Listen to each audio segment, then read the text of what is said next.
Oh, dude, I do have something in my nose. Why didn't you tell me I had this in my nose, man? Come on. That's rude. Oh, hey, what's going on, guys? We're live. Welcome back to the channel, everybody. Thank you for stopping by. Some of you are here for the interview, and some of you are here for the free. But the free isn't going to happen right away, so you guys are going to have to stick with me a little bit. You know, I'm not gonna show my hand right away. I'm not gonna give all the goods right away. I need some of that sweet watch time. But I do appreciate you guys coming by and hanging out. Welcome to interview series number 26. We're all the way up to 26, which is crazy that I've done this 26 times.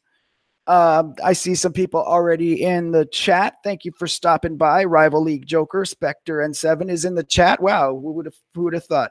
Boomtendo, the Boomfriendo's in the chat. Nerf and Nate, what's up? Nerf and Nate was on my stream before, so was Boomfriendo. So was Homely. What's up, Homely? A slice of Nerf Aiden. What's up, buddy? Gargunkel, what's going on? Hey, James, what's happening?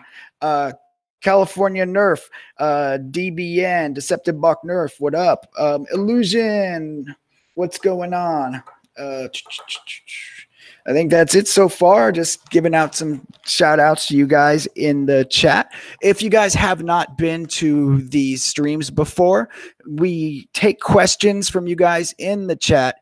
And if you have a question you want to ask me or you want to ask to the guest SpectreN7, please put at Broke Nerfing. Spell Broke Nerfing the way I spell it in my channel and put the at symbol in front of it, at Broke Nerfing, and then your question. That way it will highlight your comment and I will be able to see it. Otherwise, the comments sometimes just go too fast and I can't tell who's asking a question, who's insulting me, who's coming on to me.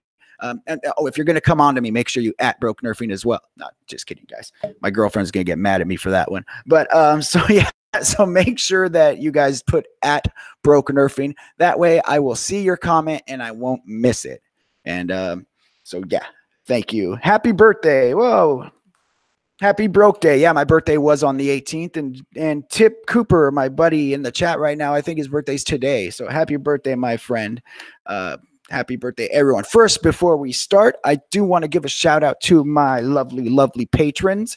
If it wasn't for my patrons, I wouldn't have things like these lights that are showing you guys how ugly I am here. This microphone that you see right here. Woo!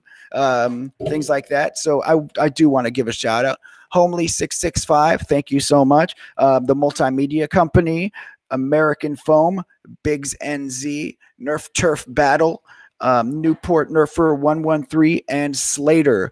Thank you so much to all my patrons and even the patrons that want to remain anonymous. Thank you all so much. And my tier 3 patrons will have their links in the description of this video, and basically all, you know, just about all my videos have their links in the description. So please patronize them for patronizing me. All right. Okay, so now we got that out of the way. Wait, what's happening? It looks like the chat is. Oh, sorry. So I'm getting a text here. Sorry, guys. They're asking me about the giveaway. So the giveaway, what's going to happen is sometime during this stream, guys. Sometimes during this stream, SpectreN7 and myself, we're going to come up with a number. And we're going to have everybody choose a number between 1 and 100, I think it is, something like that.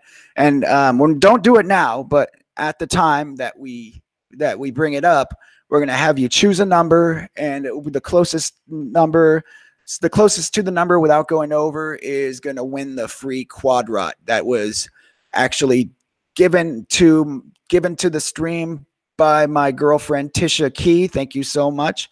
But she is donating the quadrot, a brand new quadrot for one of you guys to win. So during the stream, we're going to bring it up, and that's how it's going to happen. We're going to have you put the numbers in the chat. So that's the way it's going to happen. To those of you who are asking me what I'm giving away and how to win it, that's the way it's going to go down. So please stay in the chat now, guys, because it's messing me up. My phone's getting You're taking me off the screen I was supposed to be on now. Gosh, these viewers, I'm telling you. Shoot. Okay, where was I now? Sorry. I'm trying to monitor this chat, and I just totally lost myself. Where'd I go now? All right. You guys threw me off. I quit. All right. I'm ending the stream now. Okay, so now that we have everything out of the way, I told you how to ask your questions. I told you what's going on with the giveaway. So that's about it. And now I want to introduce SpectreN7. Why don't you say hello, my friend? Hello, everybody. SpectreN7 here. Welcome to the Broke Nerfing stream.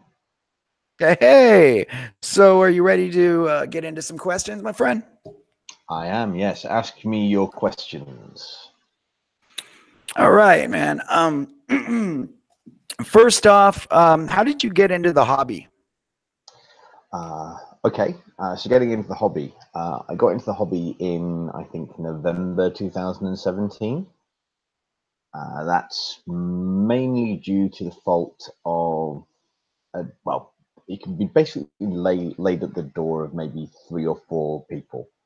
The first one is Gavin Sharp of the Fluffy Rainbow Unicorn Soldiers, who are a bunch of nerfers from Scotland, and they got in touch with me. I've known them through socially through various bits and pieces, and they said, so these guys, Foamed Up Thunder, are rolling a game out in a mall in Edinburgh, which is basically a whole bunch of Nerf games with real life zombie actors. And that sounds, right up your street. So I went along and I had an absolute one. I rocked up with a completely stock Strife running on like standard AA batteries, and got kicked back and forth up and down the field. But I had a really, really good time. And at that point, I met Big Al and Scooter Girl from the Monkeytron Collective. Obviously, I met Neil McClory from Foamed Up Thunder. And I met Jackie and Jesse from Project FDL because they'd come over for the first ever HVZ in a shopping mall. And at that point, I was hooked. And with the support of the wider community, but those guys in particular, I really just sort of hit the ground running and got into the hobby. And I haven't looked back since, really. That's crazy that you. I'm sorry. My voice keeps going out. Like I don't know what's going on, but that's crazy that you don't die on stream. I know, man. That's crazy. You just got into this hobby in 2017. I would have never expected that you have only been in this hobby for such a short time. I mean, just with the way that your mods look, and the way that your gear looks, and just your overall knowledge of the hobby thus far is like really, you seem to know your stuff. How come you what helps you with your mod? Like, how do you get your mods so well? How do you do such good work? Is there something in that, like, do you have any kind of experience with painting, engineering, things like that? So my degree, what I studied at university, was theatre and film production. So props, electronic engineering, lighting, sound, all of that kind of stuff, all of those skills very, very well transferred to the hobby. I'd done combat sports before, I'd done paintball, and I'd done airsoft, and they both suffered in my mind from an element of taking themselves a little bit too seriously, whereas I want to run around and have more fun than anything else. So I and the N7 thing is, again, in some ways, the guys from Foamed Up Thunder's fault, because the Foamed Up Thunder guys, they obviously have a range of ages attending the game, from all the way down from sort of 6, 8 years old, right the way up to obviously 40s, 50s-year-olds. And so one of the rules that they have is everything that you have that you bring with you, any blaster, any part of your blaster, anything that come off it, has to be marked with your name. And I'm like, well, I don't really want to take my very nicely painted blasters and scribble on them with Sharpie. So I went to Neil and went, does it have to be a name? He says, no, just as long as it's an identifying mark. And I'm like, oh, okay then. I know what I'm doing. And then I just basically started putting N7 vinyl on stuff, like on magazines and on blasters, and it kind of snowballed from there. And having that theme sort of tying everything together, I've always found that having a clear concept of what you want to have your stuff look like also really encourages that kind of professionalism and getting that look right, because you want it all to tie in together. Yeah. And again, that I very much is a support of the guys like the Monkeytron Collective. Like a lot of sort of painting and the modern, obviously I had some of those skills already, but being able to sort of look at their stuff and go, okay, so this is what can be done with the hobby. They were a fantastic inspiration for that.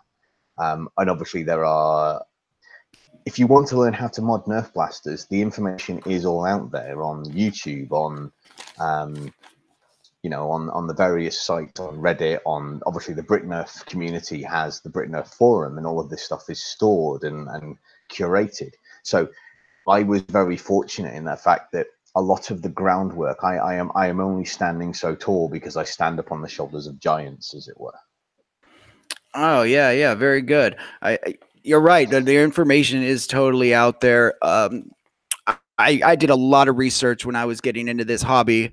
You know, just watching video after video after video, and then, you know, there's some people like Make Test Battle who do great videos, and Tom from Foam Data Services. Uh, awesome stuff, you know, where they actually go, especially with the flywheel stuff. You know, I did my very first flywheel blaster just watching Tom's videos and some Make Test Battle stuff as well. And the information is so accessible. And which is why I'm fortunate that I got into the hobby around this time rather than back in the dark ages when this, you know, where you couldn't get all this stuff and they didn't really make all these parts for modifying your blasters whatsoever, you know. So it's a awesome time to be in the hobby right now. Yeah, I mean, 2018, and certainly in the UK community, 2018, the engagement in the community and the number of games that are available has just gone like that. It's like been almost like the people who've been in the community longer than me tell me that this has been a consistent sort of rise, but 2018, it definitely really sort of took off. And in 2019, I don't actually think there's been a weekend so far this year where there hasn't been at least one decent sized Nerf war happening somewhere in the UK, and if not more than that. I mean, there's a couple of weekends in the near future where you've got 3 or 4 scattered all over the country. So the community certainly in the UK is going from strength to strength. I mean, we had our first Nerf convention a few weeks ago. Again, that's the Monkeytron Collective guys and the Foam Dart Thunder guys putting themselves out there to get that sort of the FoamCon style experience for the European and the UK community, and they created Foam Fest, and that they're already talking and planning about Foam Fest 2020, which I'm super excited to attend. And you know, I mean, I exhibited at 2019. I took my blasters and my projects so I could show off those to the community, and I'm super excited to see what 2020 brings in that regard. So bring up Foam Fest, and you know, you were just at Foam Fest. We did a special Foam Fest stream with Monkeytron Collective where they were speaking about the festival and everything that was scheduled for the weekend. So could you tell us how Foam Fest went? A little bit about how that went, what it was, how it went, and yeah, and what you did there. Foam Fest, they basically gave the opportunity for Nerfers from all over the world to essentially come and exhibit. There were mostly European and British Nerfers, but people like Drac came across. Project FDL had a presence there. Ammo Counter had a presence. All different ways in which they could be sort of put themselves forward. And they basically just gave everybody that wanted the opportunity to basically show up, take a table, display their blasters, sell things, put their take on the hobby out there. So you've got, obviously, on one side, you've got people like, you know, the Monkeytron Collective and all of the other various modders and so forth in the UK. So we had people like Tropicana Thunder, we had Team Corvus there. There's like a big long list. I'm sure the Monkeytron Collective guys, when they did the stream with you, they talked about this a lot. But I felt that there was this fantastic sort of cross section because everybody nerfs differently. There's this idea of you nerf you, the idea that no matter how you find it fun, so long as you're not spoiling anyone else's fun, no one's going to tell you that you're nerfing wrong. And Foam Fest was great about demonstrating that sheer cross section of the way that people enjoy this hobby. That's awesome. Yeah, I really enjoy what you guys over there in the Brit Nerf community are doing. And, you know, and I always say this to people who are trying to start their own groups and everything. I say, you know, check out what they're doing out there at Brit Nerf. They are a great example of, you know, how to run a community and how to run games and everything. It's just, you guys do such awesome stuff out there. And I really would like to see a lot of clubs just kind of join together the way you guys do out there and kind of coordinate events together the same way. So yeah, I think everything you guys are doing out in Brit Nerf is just awesome stuff. So hey, OC Nerf, what's going on? I want to. Ryan Engelstead is here as well. Scooter Girl is here. Just a Jolt is here. What's up, Jolty? Your red coat. Oh, Jolty. Yeah, cool. Yeah, so it's good to see everybody here. So how was the turnout over there at Foam Fest? Sorry, you asking me a question? Yeah, I'm sorry. How was the turnout there at Foam Fest? Oh, so I believe, and Scooter Girl, who is in chat, who did most of the admin for Foam Fest, will correct me if I'm wrong. I am sure, but my understanding is we had 300 people plus across the threshold. Definitely in the between 3 and 350 is my understanding. Obviously, I don't have final count on that because obviously all I was there was an exhibitor, but I know that was the numbers that were being bandied around after the event. Awesome. Yeah, I saw a lot of the videos. And there's a lot of videos out there, guys. If you want to check them out, just search up Foam Fest 2019. Monkeytron Collective has some good ones. Has a good one up, and yeah, it just looks it looked like a lot of fun.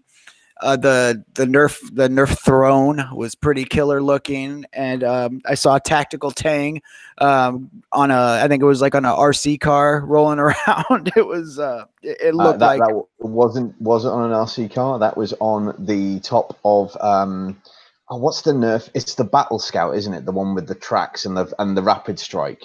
So it actually was a Nerf RC, not just an RC car. Oh wow, okay, or like the Terra Scout or something. Or yeah, Battle. Yeah, oh, the one with the tracks. That's killer. Yeah, I saw him riding something, but yeah, that's really awesome. So cool. Yeah, so I saw Scooter Girl was saying that something about next year in there. Oh yeah, lots going on in the background for Foam Fest 2020. So I was going to ask if it was going to happen next year as well. So it looks like it is. So that's really good stuff. They have already announced it, and I know that they are already working extremely hard to make it take the next step and go from strength to strength. That's and cool. yes, Monkeytron Collective is pointing out in the chat that the Scooter Girl did a lot more than just admin and ran the show, and I wouldn't disagree with that at all. I know how much time, effort, blood, sweat, and tears all of the organizers put in, but Mel in particular put everything into making Foam Fest as good as it could be, and the fact that it has caught the imagination of so many really is a testament to that effort. Awesome. Yeah. That's. I would love to go out. I would love to go out to one of them. You know, next year if I could, if it's feasible for me financially, I would love to be there and meet everybody in person. That would be great. I want to check. We have some questions that were coming out of the chat, and I don't want to miss them. So one of them is from Nerfer99. He was asking, what was the first blaster that you had modded? The first blaster that I modded, that would have been a a Rebel Sweet Revenge, which I still have. It's still one of my primary sidearms. It got a Gavin Fuzzy 8-shot cylinder, a spring spacer, and the blaster parts metal hammer kit from a hammer shop, which they assured me would drop in absolutely fine into a Sweet Revenge. And it doesn't, I take it?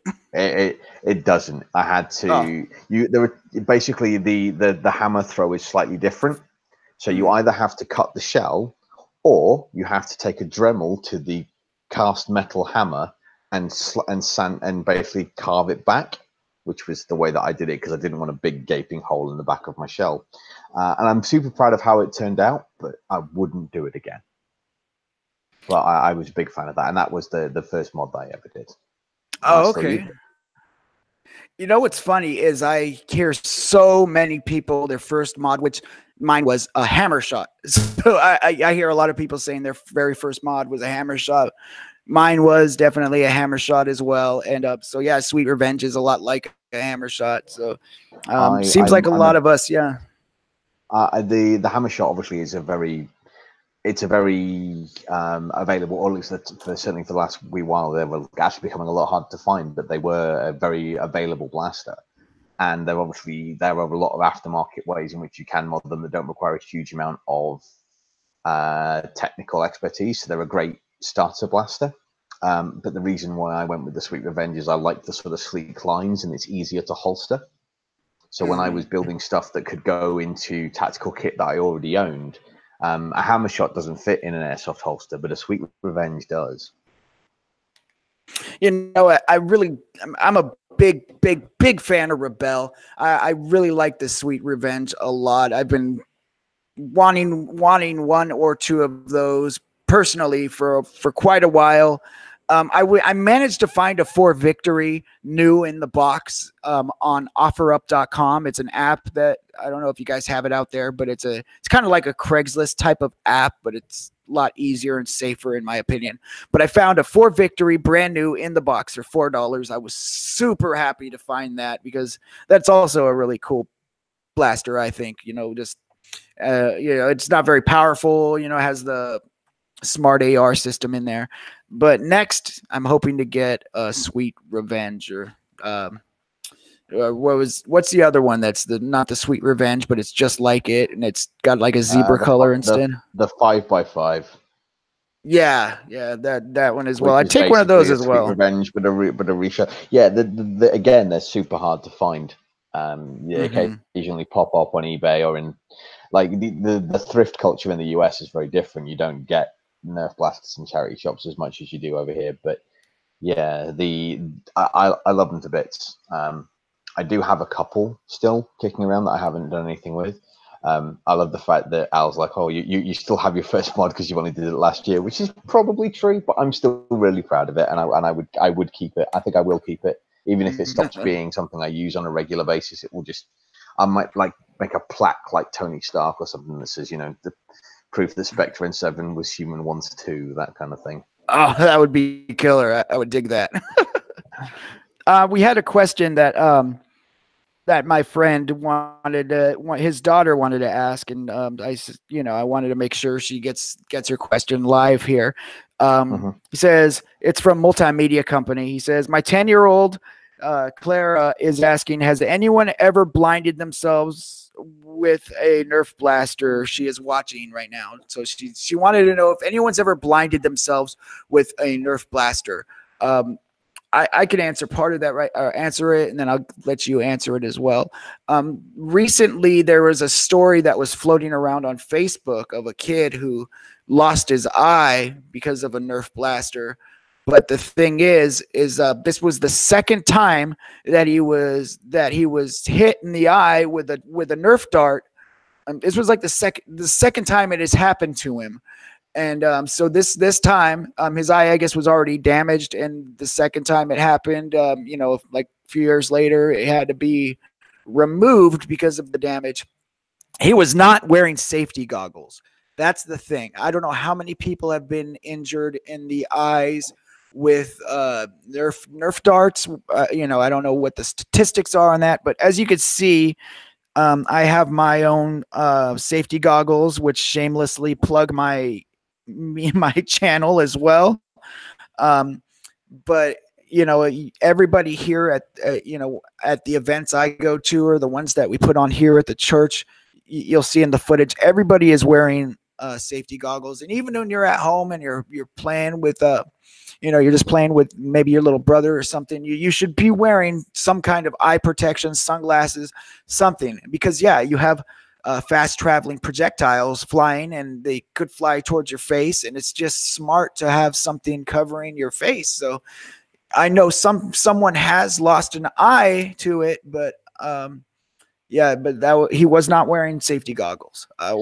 What's your take on this, Spectre? So that story that went around a few months ago, it was the height of shock journalism, and it was very deliberately clickbaity. You know, the headline was "Kid loses eye because Nerf dart," but when you read through the article, it actually wasn't the second; it was the third time he had been taken an injury to his eye. And the previous instances had been from much higher powered projectiles. I think one of them was from an airsoft pellet and one of them was from something else. So yes, it was very clear that he had there had already been pre-existing issues. There's been a fair amount of talk on BritNerf in general about the appropriate power limits and the appropriate power levels based on the likelihood of causing injury. But certainly any professional game, any game that is run by a game organizer with any stake in the hobby, should, in my view, be insisting on eye protection from their players. Certainly, Foam Dart Thunder, which is the games that I primarily play in, have been running games and running wars with people of varying ages for the last 6 years, and have never once had any kind of incident pertaining to an eye injury, because they are super hot on their safety rules and ensuring that eye protection is worn at all times when games are on. And yes, there is, in theory, the potential for eye damage to occur with particularly high powered blasters, but any game where you are playing with anything that's been modified, you should be wearing eye protection. And if you know, to answer the question in its form, we are aware of an incident where it happened, but it only happened to somebody who was already in a vulnerable state and was failing to take appropriate safety precautions. And that can be said for pretty much any hobby and anything that you do in life. You know, it's the same as driving without a seatbelt. Yeah, even crocheting, you know, those knitting needles are sharp, man. You know, accidents can happen no matter what you're doing. And if you are going to be playing with blasters at home, it's just a good idea to put something on your face, you know, just because it's, you know, it's flying projectiles, and it's just a good idea to pop on some sunglasses. You know, you'll look cool and you'll be able to, you know, tag your little brother out a few times. So yeah, it just makes sense. Yeah, I hope that answered your question, Clara, and I appreciate you watching the stream. And if you do play safe. We want you to have both your peepers working. Hey, Nate Detroit, good to see you. And Valor stopped by. He was in the middle of an HVZ mission, so that's really cool that he stopped by to say hello. Lightning Eagle 14 is here. What's up, my friend? Jack Taylor. Hey, what's going on? Matthew Garcia and Beret, who sometimes wears a Brett. He showed up in the chat again. Thank you so much for stopping by, guys. Yeah, we got 20 people. You know, see, when you start giving things away, people all show up. It's really cool. Okay. We have had a question further up from Jack Taylor. Okay. A couple of questions. Just so that people know, if you want to get your questions answered, the best way to do that is to @BrokeNerfing, so that Broke can see the questions and it pops up and highlights for him. But the question was, is it worth picking up a Stampede? Because even though I have a Rapid Strike and a Vulcan, and he would be grateful for our reasons. I love the Stampede. I think they're fantastic blasters. They do require a fair amount of involved work to get them to a higher FPS, but they are very reliable if you're willing to put that work in. So if you're familiar with modding, if you want something that's an involved project to take the next step in your own learning, then I think they are a very useful thing, and particularly with the advent of reasonably priced aftermarket gear sets, they're now available. Yeah, I think the Rapid Strike fits a role, and a Vulcan fits a role, and I think the Stampede fits a different role again in that loadout, and I'm a big fan. I haven't actually done a Stampede mod myself, but it's definitely on my list of things to work on. Yeah, it's funny that you that I hear when I talk about the Stampede, I hear people say, "Why don't you just get a Rapid Strike?" Or just like that's just the answer. Just get this. It's better. But the Stampede, I think it's unique. And yeah, if I wanted something that was going to be, that was full automatic, like fast firing, yeah, definitely would go with the Rapid Strike. But a spring powered. There is nothing so satisfying as the ka-chunk, ka-chunk, ka-chunk Yes! you get with a Stampede. They just sound wonderful. And and I think they feel so cool in your hand, with each dart flying out. It is killer. It's so much fun to use those. I don't have one myself. We had a couple at the church. One of them broke, and I think the pastor took the other one home. But they are a lot of fun. So I guess it just depends on your taste and what your needs are for the specific blaster and what you're going to be running it in, what kind of game types and whatnot. But yeah, I don't think I'd use the Stampede competitively in like the BTA, but just fun games is it's fun to use. I think with the other thing you have to bear in mind, I mean, my wife gives me all kinds of flack for this one. When I started in the hobby, like I'd met Jackie and Jesse from Project FDL at Terminal Infection 1, and I got to play with an FDL 2 in the last game of the last session, and I knew immediately that I wanted one. And the thing about an FDL obviously is it's incredibly variable, it's incredibly flexible, and I was like, look, I want to get into this hobby, and I could spend 150 pounds modifying a Strife to be competitive, but then I'd need more blasters to do different things. Or I could spend a chunk more money, but then I will have this. I'll have this FDL2 and it will do everything I want. I can use it in games as low as 80 to 100 FPS, all the way up to super stock and 170, 180. And I will never need to buy another blaster. And that's not been the case in any way, shape, or form. Because yes, I would say that of the blasters in my arsenal, the FDL2 is probably the one that is most flexible, is most reliable, is the best blaster I own for general flexibility and all round awesomeness. But I have so many blasters now that I own, like I own a barrel break that I have genuinely used in running a war.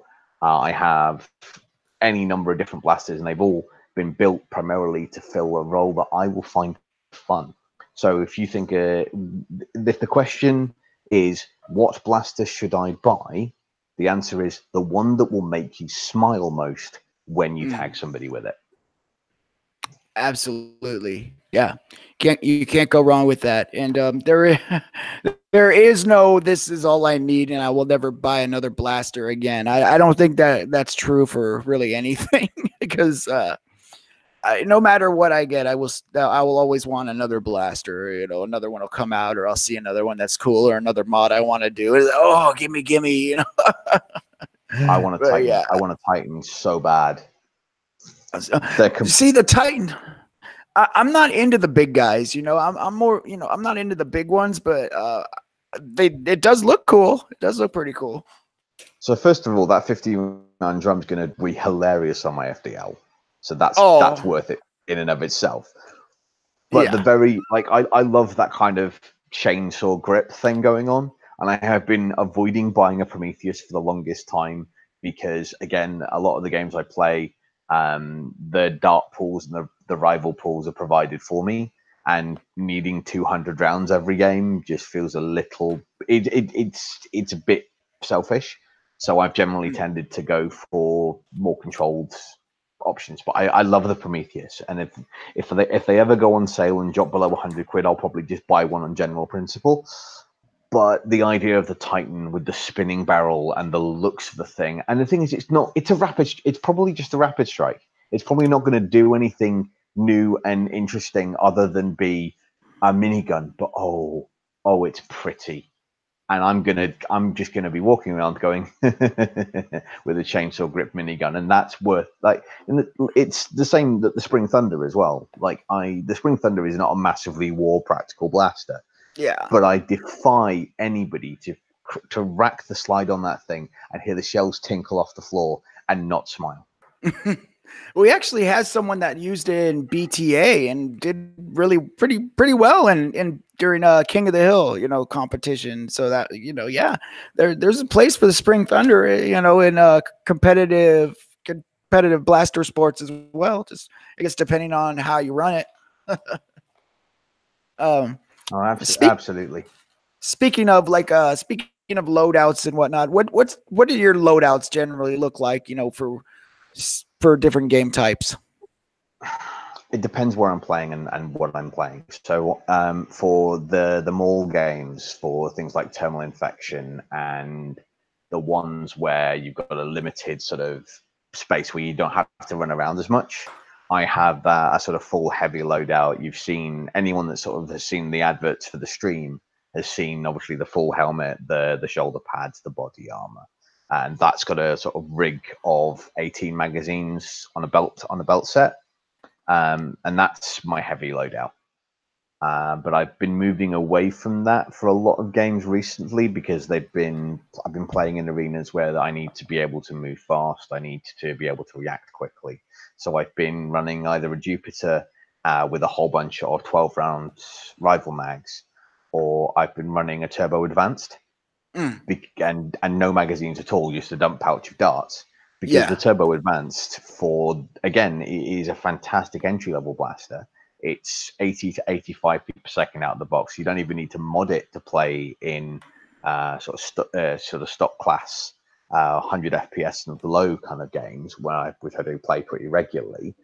And it's just got that flexibility, and it's fantastic. I'm a big fan of it, and I love it for its sheer practicality as well. You could go to any toy store, buy it off the shelf, and walk into a Nerf war and not feel like you're being outgunned. Absolutely. And you don't need a rig. You don't need to carry pouches. It's all there, and you can keep it. Because it's got the 40 round drums. It's 20 on each in and out. Yeah. And obviously you can switch between them, and you can load the one you're not using as you go. So you're never essentially out of the fight.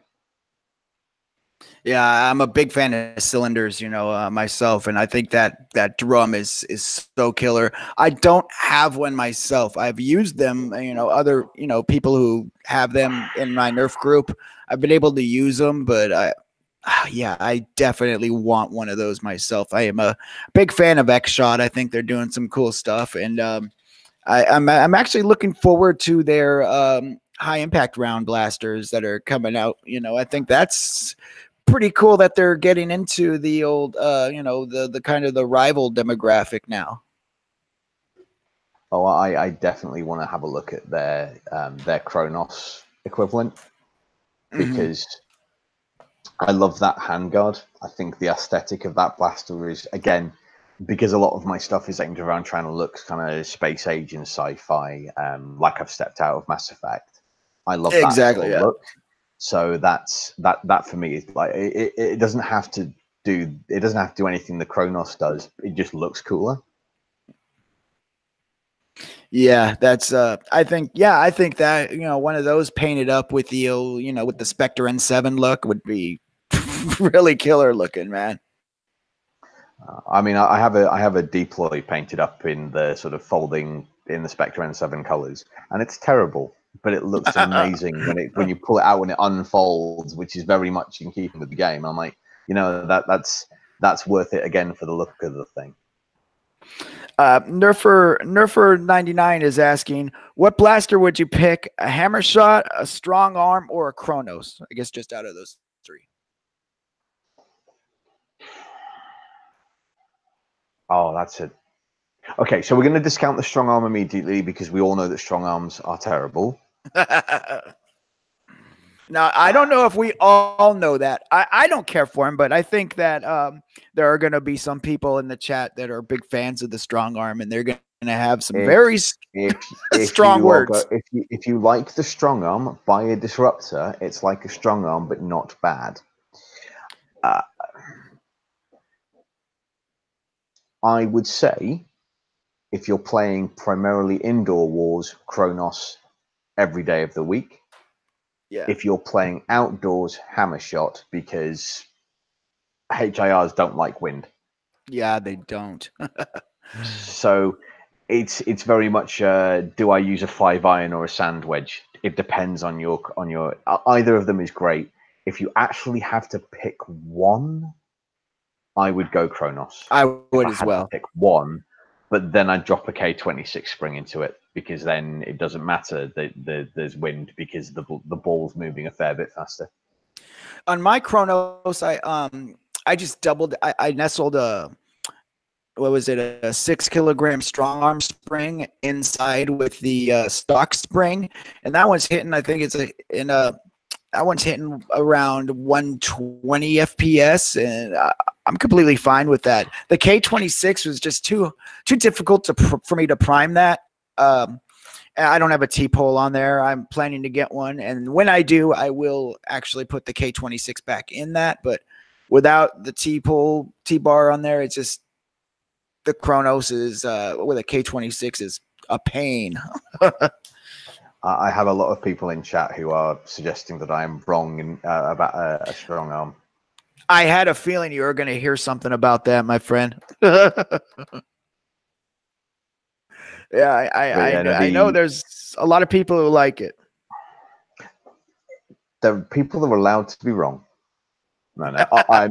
Honestly, the strong arm in and of itself is not a bad pistol. It just has a lot of potential flaws once you upgrade them. In their stock form, I'm sure they're fine, but they don't have the modding potential that a lot of the other similar top prime blasters do, and that's why it's kind of seen as the poor cousin of those three. They're definitely it's a no-brainer to reject the strong arm from those options. I see. I'm going to get in trouble. I'm going to get DDoS for not liking the strong arm now. You just tell. Oh man, they're gonna. We love you, strong arm users. Honestly, they're gonna dislike bomb all your social media. Hey, I got a question for you now. What's your favorite dart type that you use? Oh, AccuFakes all the way. Right on. See, I'm more into the dart zone. The Adventure Force waffles. They look like the break tip kind of waffle mixed. So, I'm in a bit of an odd situation. I'm in a bit of a different situation, because most of the wars that I attend in the UK provide a dart pool. Yeah. So when I build my blasters, I build them to work primarily with AccuFakes, because they're the ones that are primarily provided. So I don't have I will say I do not have a lot of experience with other dart types. But I do like AccuFakes. I have found them to be pretty straightforward and pretty accurate in and of themselves.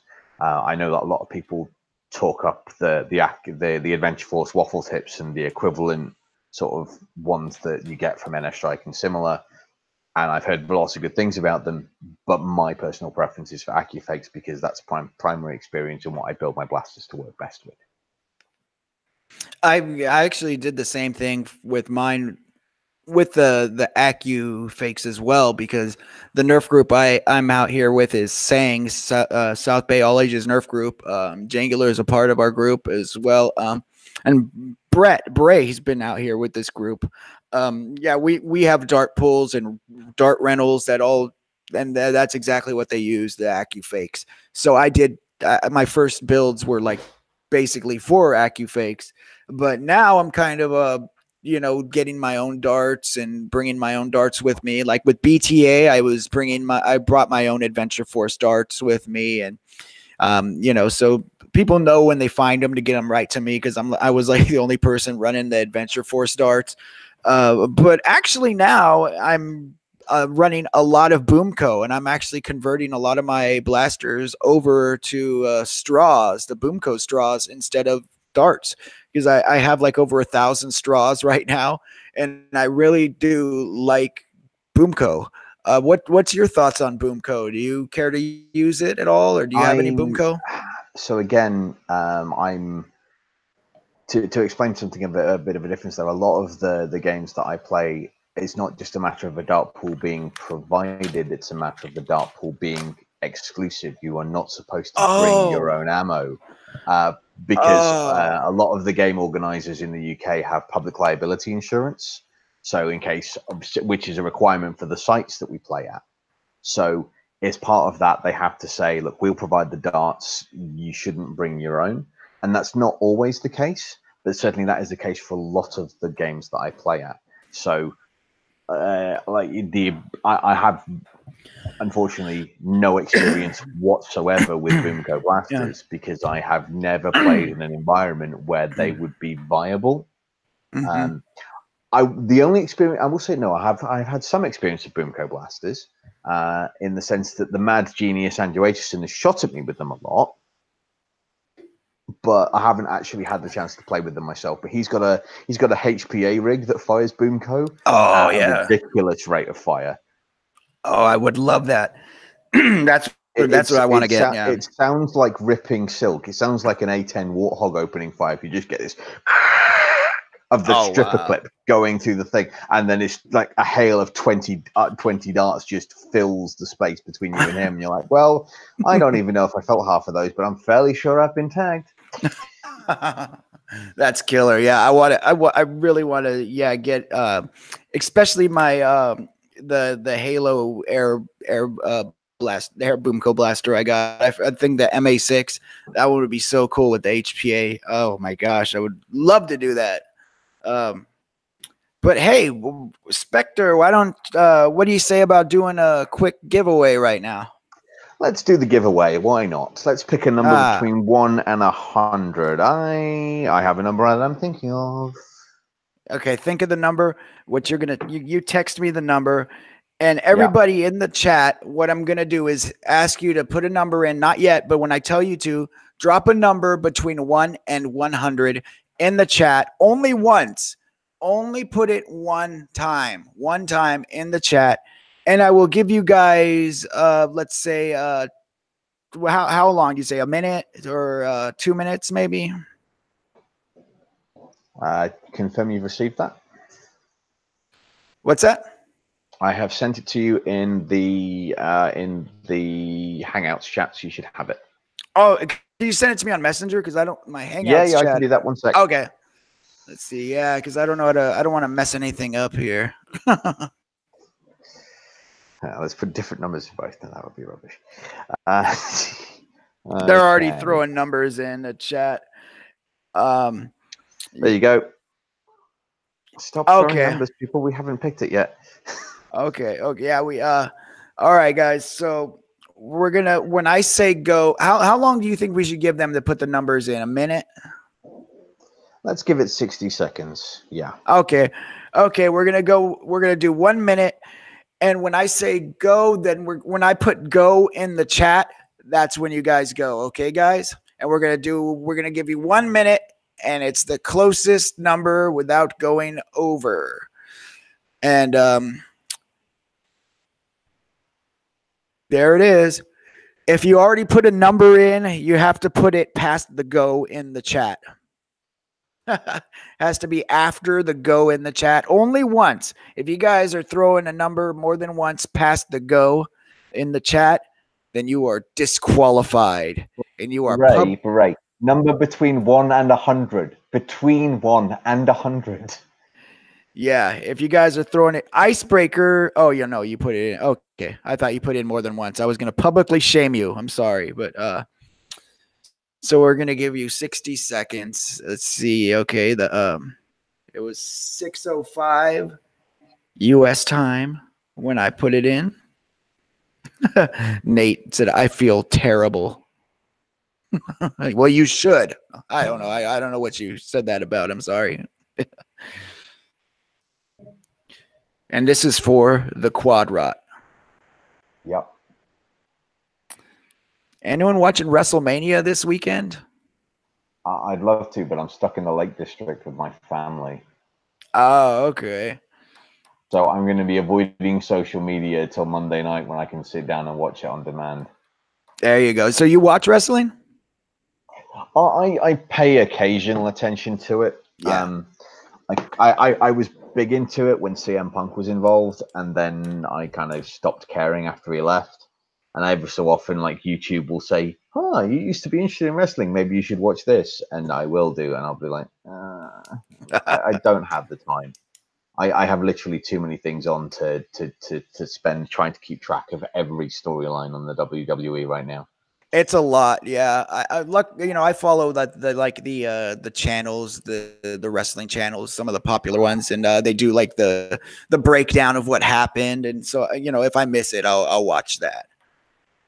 All right, we're done now. All right. Yeah, I'm looking back to the numbers, and I think they're going to accuse us of fixing this. Are they? Because of who I think has won. Let's see here. Oh God. Wow, man. Yeah, it will look like the fix is in. So let's look, double check now. I think he did win. Yeah, he did. He definitely did. All right, guys. All right. Here, I'll show you guys the number that he sent me at 6:04. It was, if you guys can see it, it's 79. Spectre sent me. Oh yeah, show everybody my email. That'll work. Oh, well, my bad. I'm sorry, dude. Oh, my bad. I didn't mean to do that. No, it's fine. It's fine. Don't worry about it. I'm sure nobody here would do anything untoward with that information. My bad. I'm all doxing. Hey there, Jolty. It was Jolty 1. Jolty. Yeah, so Spectre picked the number, showed it to me on here, and then I said go, and Jolty won it. Crazy. So yeah, there, just a jolt, man. You won a quad rot. Congratulations, my friend. Yeah, Lightning Eagle, you were. Yeah, woohoo! That's awesome, man. That's really cool. That Jack, was fun. You're a little late to the party. Jack 57. He's wrong. he came in afterwards and got it wrong. The chat wish they'd thought of that. Yeah. Yeah, they do. Yeah. That was funny. Okay, so let's move on. Let's move on quickly. Definitely. Let's not dwell on this. Next question. So, let's talk about some of the events that you're going to be going to in the future here. You're going to be going to End War, right? Yeah, I am attending End War 2019. Honestly, because last year, whilst I had a lot of fun last year, I traveled across to End War and I got taken out in Mission 1 in like the first 10 minutes. So I spent the entirety of the weekend having traveled across from Scotland as a zombie, which was a lot of fun. Don't get me wrong, playing a zombie is a huge amount of fun. It is fun, yeah. But I definitely want to try and last a little bit longer as a human this year. So I just have basically gone, no, I planned in advance this year, because last year I kind of went from this is a stupid idea. I can't believe I'm even considering going to the US to, well, I've booked flights now over the course of a couple of days. So this year I've booked flights well in advance because I am going to try and get myself further this year. But I'm also greatly looking forward to the Foam Pro Tour. Yeah. Team Paradox, which is the Foam Pro Tour team that I have been involved in getting together. 5 players across 5 different time zones, hence Paradox. We're going to meet together for the first time at End War. I mean, obviously, some of us have met before. Like I've met Beret before. Sam Archer, I've met at End War last year, and a couple of the other, and Milan from Double Z, who obviously I've known from meeting at Foam Fest. So most of us have met in various guises in the community, but we've never run together as a team before. So we're doing a lot of sort of virtual training, a lot of sort of play discussion, and all of us are training kind of independently with other teams, and then we're going to try and bring it together and see how far we can get. Yeah, that's awesome. So when did you guys come up with this whole this Foam Pro Tour thing that you guys put together? So I want to be clear that I'm not. The Foam Pro Tour has been put together by Drac and Jesse and Jackie and TK1138 from the Atomic Dart League. Okay. Drac has talked for some time about the idea of actually getting a professional or sort of idea of getting a proper blaster tournament going. Oh, okay. His original, I mean, he talks about this in some of his videos. His original concept for End War was to bring nerfers together from all over the world to have a big tournament. The HVZ side of that has almost been incidental. So he decided this year, and he sort of partnered up with the guys from the Atomic Dart League, Jackie, Jesse, TK1138, to actually put on this tournament. And I was going over to End War anyway. I wasn't planning on getting involved in putting it with a team, as it were. I was just kind of show up and play because there's going to be pickup games happening at the same time as the tournament. Okay. And I really enjoy Ion Rush as a game type. So I was just going to rock up to that. And then a fair few people kind of contacted me through various other channels and were like, "Are you doing this thing?" And I'm like, "Well, I wasn't going to, but people keep asking." So there's a group that came together on Facebook, and indeed there are still other teams being formed on a Facebook group for the formation of Foam Pro Tour teams. So the idea is to get 16 teams together and and for the guys who run the Atomic Dart League to run a bracket style tournament. So I'm only going there as part of my team of people, the team that I've been involved with. So that's Team Paradox. I'm not an organizer. That's way beyond my thing. I'm just going to play. Okay, good. Yeah, because I hadn't heard anything about the Foam Pro Tour at all until we discussed it a little bit earlier today. So I was kind of I was kind of curious as to what it was myself. So you guys are going to be running a tournament aside from the whole HVZ thing? So the way that End War is going to work this year, the game of HVZ is going to run from Friday into Saturday, and the final stand, instead of being on the Sunday morning, is going to be on the Saturday evening. Mm-hmm. And the Sunday is going to be dedicated to competitive Nerf play. Oh, wow. PvP style games, like the Blaster Tag Association, like the Atomic Dart League, running the Atomic Dart League's game type called Ion Rush. And as I say, they're going to be running sort of competitive games that are not part of the tournament throughout the day, and then they're going to be running the tournament. And there are 16 spots for teams to register. I think 8 or 9 of them have gone already. There are still other teams being formed from various clubs all over the country and all over the world. And then you've got I believe there's a $3,000 cash prize as part of the tournament. I'm nice. Not quite sure how that breaks down in terms of prizes, but that's the figure that keeps getting bandied around in the press release, is $3,000. So would End War prior to this has always just been the HVZ only, and and the meet and greet, correct? That FoamCon on the Friday during the day, then FoamCon in. I mean, obviously, I've only encountered it the once, which was last year, but I believe it was a similar format the year before, which was FoamCon on the Friday, Mission Zero on Friday night. The game starts proper at midnight on Friday, going into Saturday, and runs until midday on the Sunday. Mm-hmm. And basically, they're shifting the HBZ essentially 12 hours back into the weekend. So I don't know if there's going to be a Mission Zero this year. A lot of these details haven't been released yet. They're still being sort of finalized. But then they're sort of giving over the Sunday entirely to competitive style Nerf. Oh wow, that's really cool. I had no idea this was going on. That's awesome. Well, if you check out the HVZ End War Facebook page, all of the information is on there. Oh cool. Okay. You see, I haven't I wasn't expecting that I would be able to go, so I haven't really been looking at it. I haven't really been checking into it because I know it'll just kind of break my heart looking at it. So, but hopefully I will be able to go this year. I would really like to, but it's just money is kind of funny.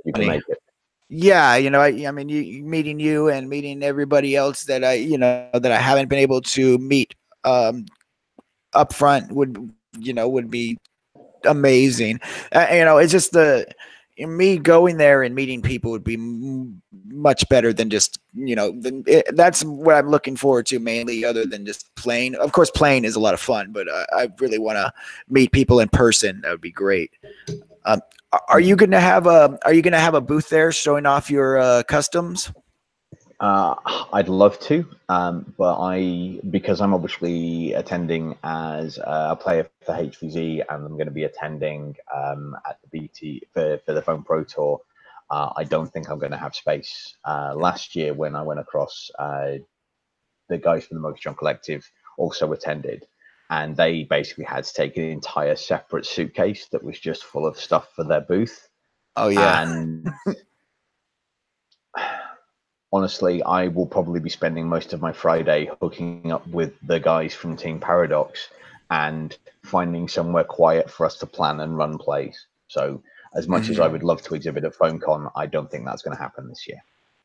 Gotcha. Yeah, that makes sense. I mean, traveling across, overseas and bringing a bunch of your blasters and everything, it seems like it would be pretty difficult. And I mean, as coming in through customs, is that kind of an issue, bringing in all these blasters that are modified and look the way they do? We've generally found that as long as they're in luggage that goes in the hold, they generally don't mind. Obviously, Endor has quite specific rules regarding orange tips and blasters not looking threatening. So I have specific blasters that I take to Endor.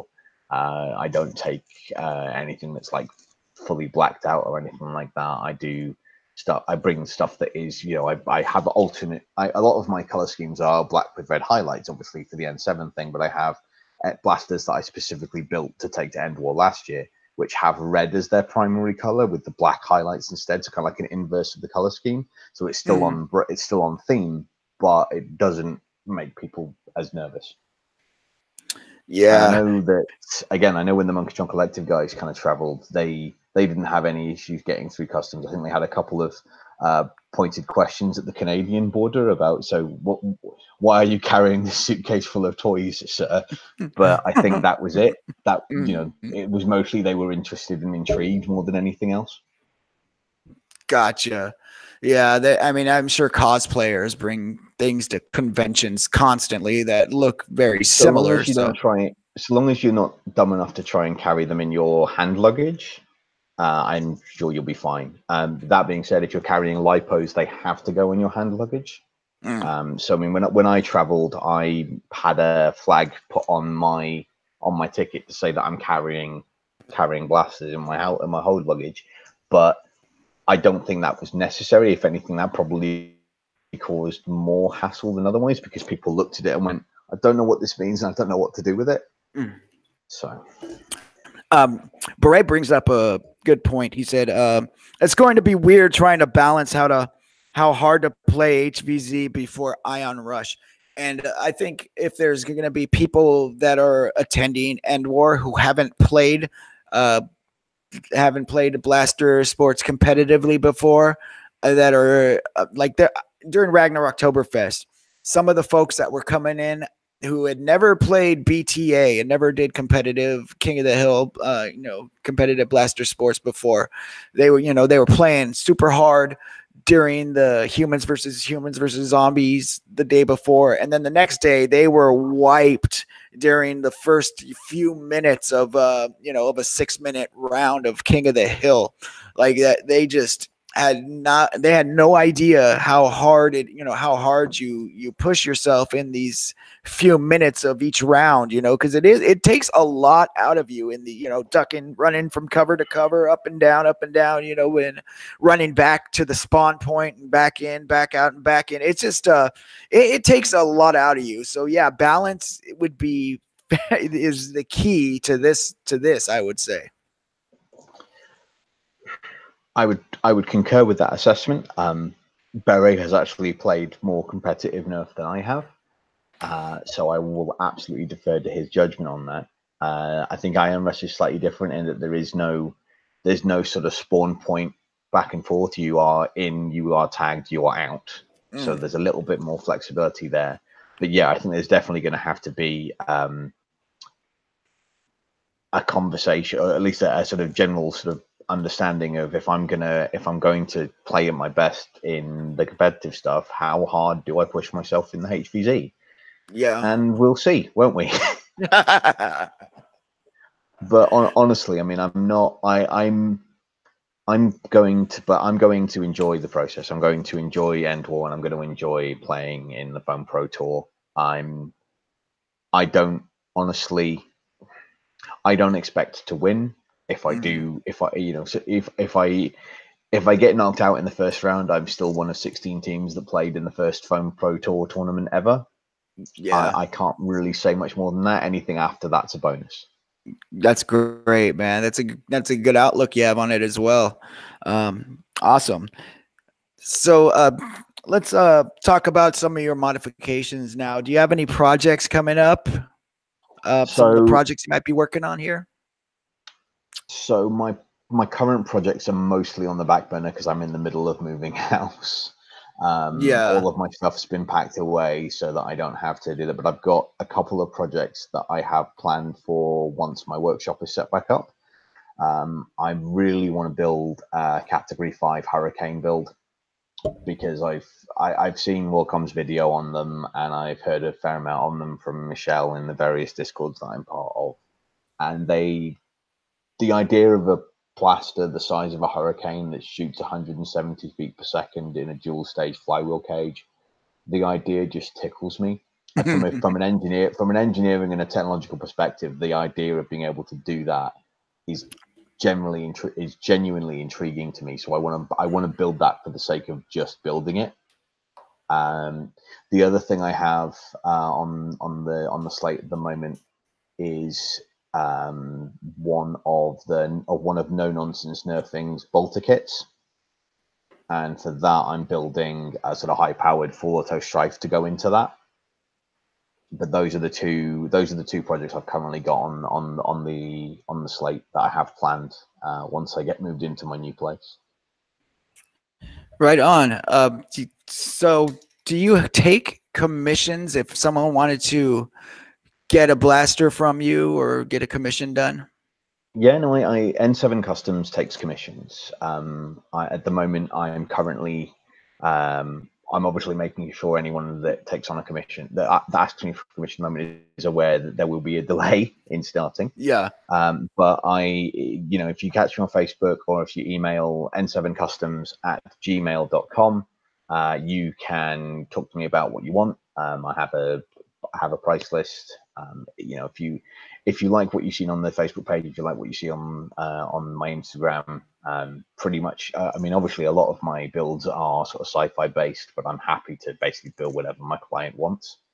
I've done Punisher themed builds. I've done what was the other one I did? I did one recently for a friend of mine for a live action role play game that he wanted a sort of blue theme throughout because of the gun that he was supposed to be replicating had an electrical theme. So that was a lot of fun. A lot of new sort of plans for that one.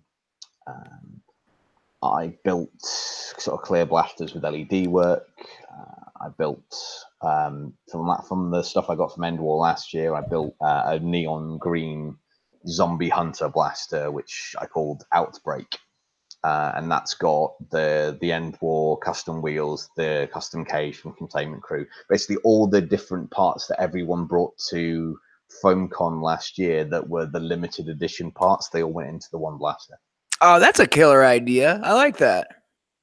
Yeah, I was super happy with how they came out, and I put, because it was obviously this bright neon green, I also put UV LEDs throughout it, and I got BiggsNZ UV reactive neon transparent green resin cast parts for things like the end strike attachment, the jam door, and all of that. So again, they all kind of glow in the dark with the UV LEDs.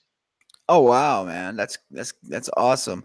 Yeah, you do like such amazing work, man. And I'm a big sci-fi fan too, and I do yeah, I do think that like everything, like your gear, your blasters, all the how everything matches up. I think that is just incredible. I'd love to be able to do work like that myself. Did you ever do any kind of cosplay or anything before getting into the hobby? Is that kind of how you did your gear? I've never got into cosplay per se, but I have a number of friends who have, and I've helped them build props for those things. Again, as we sort of talked about earlier on in the interview, my degree is in building costume props, lighting, sound, special effects for theatre and film. So I have all of these sort of transferable skills, and I've helped build props and projects for various cosplayers, various costumes for Halloweens or what have you. And obviously, I've done live action role play for quite a long time. Oh, so again, I helped build. I not so much anymore because yeah. nerfing has kind of taken over that space in my life. But the idea of building props and so forth for those games and games that I've run has come into that as well. And so yeah, so it's all kind of come from that. Yeah, I remember you were saying the degree was in props. I didn't realize it was the costumes as well for some reason. I don't know why I didn't. Right, that didn't like click in my head that costumes is would be part of props as well, I guess. So yeah, that's awesome, man. So if anyone wants to find you on the internet, like you have your Instagram, your Facebook, and YouTube on there. Yep. What is your channel now? What is your channel like, or how would you describe your channel to people who are just finding you for the first time on here? So my YouTube channel is mostly gameplay videos. I do sort of edited compilation videos of games that I attend. I tend towards longer form like gameplay videos from start to finish, so you see the entire round. Obviously, I cut out the bits that are boring, like me running back to spawn or me standing around for 5 minutes before I get tagged back in by a teammate. But in general, it's the game in real time. I do also do very occasional reviews, very occasional evaluations of new blasters, technical evaluations, that kind of thing. I will be doing a full-on breakdown video of the bolter kit, for example, from No Nonsense Nerfing. That's when I do that project, I'm going to do that and have that on there for the build from start to finish. So there's a video record of that. And again, with the Cat 5, I'm going to do a video record of that being built, because the Cat 5 has been talked about a lot. There's been a couple of videos going out with people going, "This is amazing. This is a really cool thing." But again, there's not been a build guide done for it. Yeah. That's something I think, if nothing else, I want that there. So when I go back and build my next one, I'll have the video there to look back on and see what I did at that time, because it is quite an involved build. But there's a little bit of everything in the hobby, I guess, would be what's saying. You can, if you search for SpectreN7 on YouTube, and obviously I think the link to my channel is also going to be in the description for this video. Awesome, man. Yeah, I do look forward to that that hurricane build. I have a hurricane that I haven't done anything to yet except for drop some IMR batteries in it and ran it at the Nerf night here. But other than that, I haven't I haven't done nothing internally to it. So I am definitely wanting to get that thing up there in the FPS. I don't know if Cat 5, but you know, I do want to make, you know, I do want to do something with it. So yeah, I do definitely look forward to your video on that when you do get that out there. So I'm just going to ask you a couple more questions. I know it's super late where you are, and I totally appreciate you staying up this late to be on my my little channel here. I am grateful to be here amongst other such BiggsNZ luminaries as you have already interviewed. So yes, I'm happy to be here. I'm going down the list, man. But yeah, my first question is, what are your thoughts on the state of the community right now, on the Nerf community? I can only say that I think it's going from strength to strength. Certainly, I mean, obviously, I can't speak as well for the US side of the community, but in the UK, the number of games available to attend, the number of different types of games you can attend, like there are weekends, as I say, in the next couple of months where there are 3 or 4 different wars happening in varying parts of the country. There's no, you know, no matter what you want to play, no matter what you want out of your nerfing experience, there is a game out there for you. So if you want to run around, you know, dressed like Commander Shepard out of Mass Effect, you can do that. If you want to dress yourself in full camo and hide in a bush for 2 hours, waiting for someone to come down a road so you can fire one short dart and take them out, that there's games out there that do that. If there's games where you want to dress in a fluffy unicorn onesie and run around hiding behind inflatable cubes, there's games that do that for you. The community is only getting bigger, only getting stronger, and only getting more involved, particularly with things like the formation of the Captain Xavier's Auxiliary, to try and bring as many people together under the idea of making as much fun for everyone. I can only applaud that. Yeah. I think the community's doing really well right now, and we just have to kind of keep that momentum going and keep that sort of that attitude of slightly silly, because we're grown men playing with children's toys. Let's be honest. Absolutely. You know, that's about as silly as it can get. So no reason to get too serious on it. No, quite. And also, my last question for you would be, what is your advice to somebody coming into the hobby brand new? What would be your advice to them and getting into the hobby in the way of modding or just playing competitively or anything?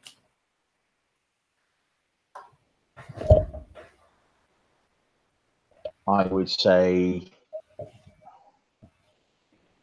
God, that's tricky. Don't be afraid to put yourself out there. The Nerf community in and of itself is incredibly welcoming. The men and women involved in that community are just like you. We are all misfit toys in some fashion or other. All of us have reasons for getting into this hobby, but we all arrive at the same place, which is this desire to have fun. And so long as you remember that the primary goal of this is to have fun, you really can't go wrong. Very good, man. And that is some good advice. OC, real quick before I let you go, OC Nerf had one question. He was asking if you would be adding Los Angeles to this year's trip across the pond and play with them at Armageddon. the week after End War?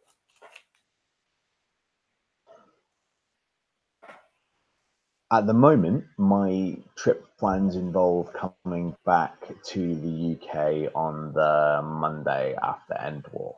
However, that is only because I wasn't aware that this thing existed. I'm going to say probably not, because I don't think I can change my flights, but the idea tickles me, so I will at least look into it. Awesome. Yeah, I would like to go to Armageddon as well. So I know Boomtendo and I were talking about it and possibly riding down there with him, as well as West versus Zombies. Is I don't drive, so Boomtendo and he sometimes picks me up for these events, or well, the ones that he's picked me up for were right here in this city. But yeah, so I would like to ride with him down to Armageddon and West versus Zombies as well. But yeah, that would be great, and if to see you there as well, my friend. I'm not going to make any promises, but I'm certainly going to look into it now. You hear that? And SpectreN7 said he's going to be at Armageddon, guys. So that don't do that to me. Don't do that to me. I'm kidding, guys. I'm kidding. You're a bad man.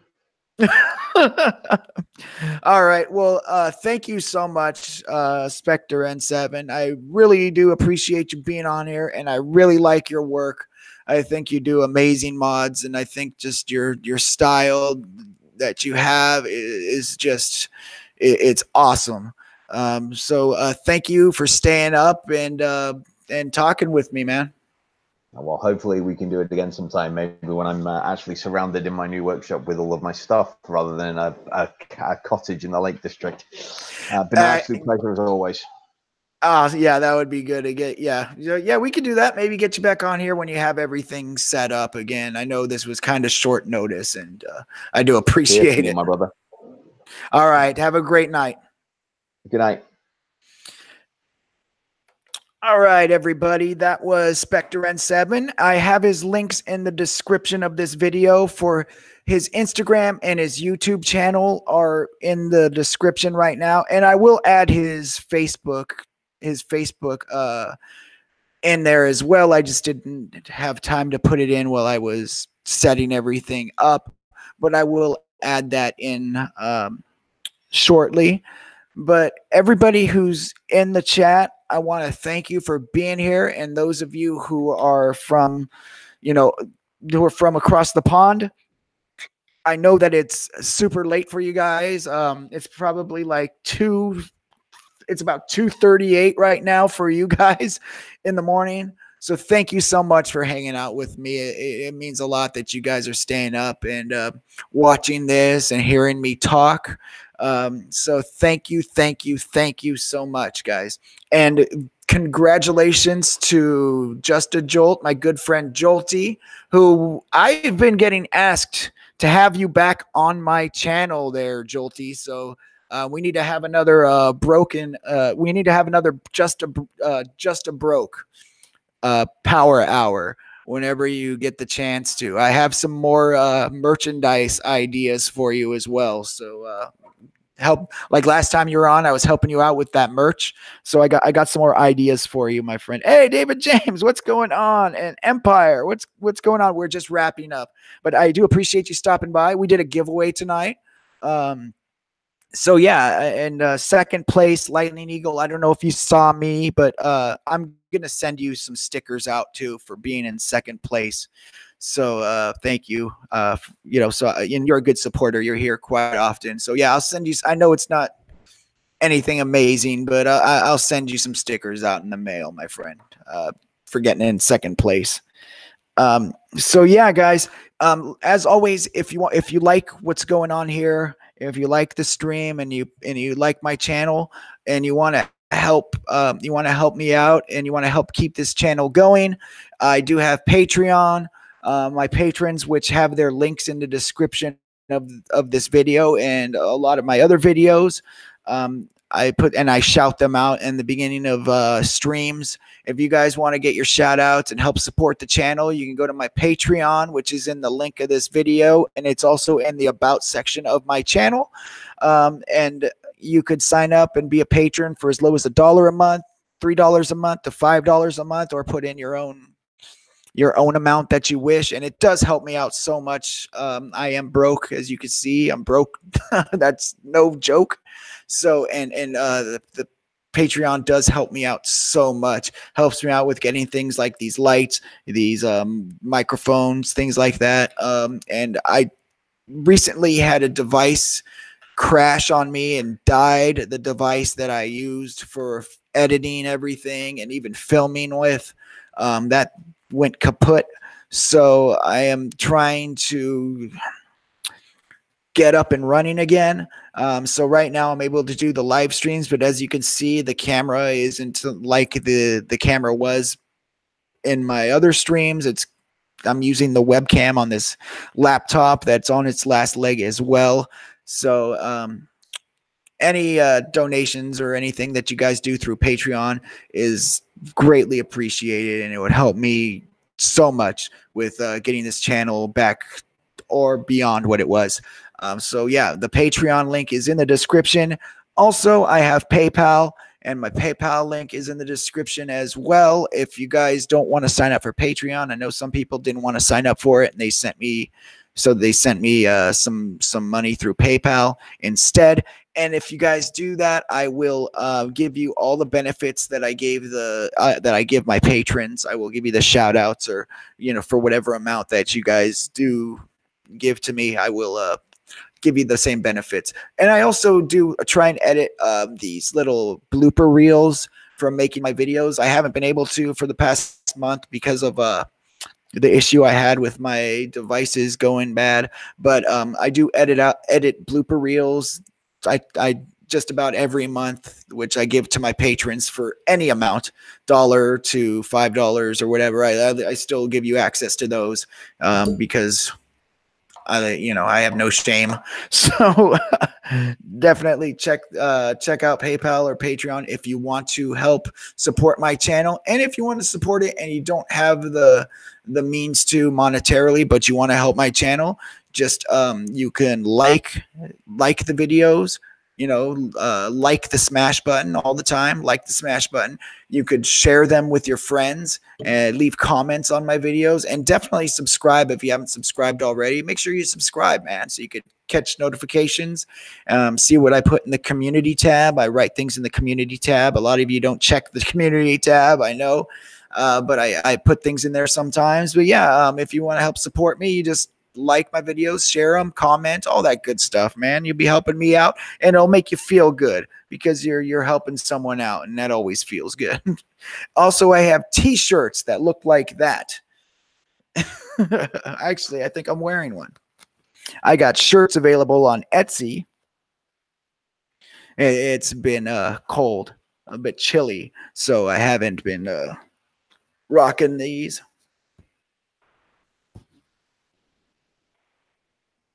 Broke Nerfing t-shirts. I still have some left. If you guys want a Broke Nerfing shirt, I have them for $20 on my Etsy.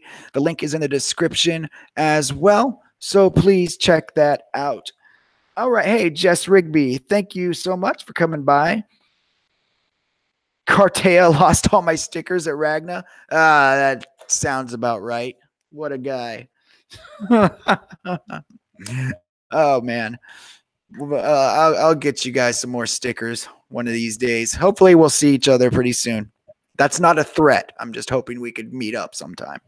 All right. I don't have anything else to say. I'll let you guys know this before I started feeling faint, like I was going to pass out near the end of this interview right before I started closing it out. I don't know if you guys could notice, but like everything went white on me. Like all I saw was white, and I was like, I literally felt like I was about to pass out. And then yeah, that's why I like repeated a question, and like it might have sounded weird, like I was kind of trailing off. I don't know what happened. Maybe I'm dehydrated or something, but I literally almost passed out while I was doing this. And so yeah, like right before we closed out, man, I don't know what happened, but everything started turning white on me, and then I started asking ridiculous stuff, I guess. Well, I asked him the same question about his.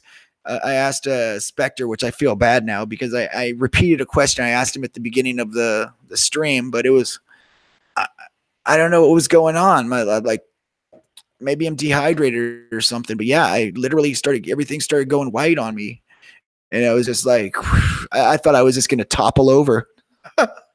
Man. All right. Well, thank you guys so much. I'm gonna let you guys go, and I'm gonna go hit the sack and then go to bed. All right. All right, my friends. Have a great night. Have a great weekend, and I will see you next time. Pieces.